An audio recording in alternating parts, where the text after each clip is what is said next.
Mais c'est quoi cet euro de fou?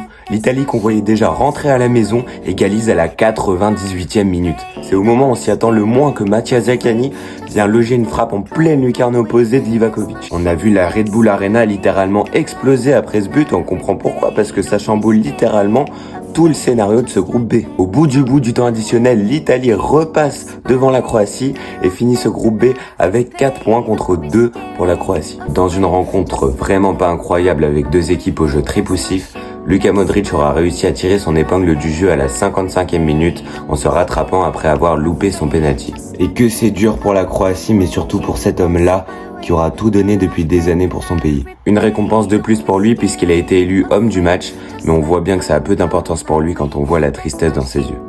Le Ballon d'Or croate voit sa nation quasiment éliminée aux portes des huitièmes de finale à la toute dernière minute, et quand on voit ses réactions après le but de l'Italie, on peut que être triste nous aussi. À 38 ans et 289 jours, Luka Modric est le buteur le plus âgé de l'histoire de l'Euro. Cela ne sera malheureusement, je pense, pas suffisant pour l'équipe aux damiers rouge et blanc qui, avec seulement 2 petits points, ne sera sûrement pas repêché parmi les meilleurs troisièmes. Et pour vous, qui aurait dû remporter cette rencontre et filer en huitièmes de finale? Dites-le moi en commentaire.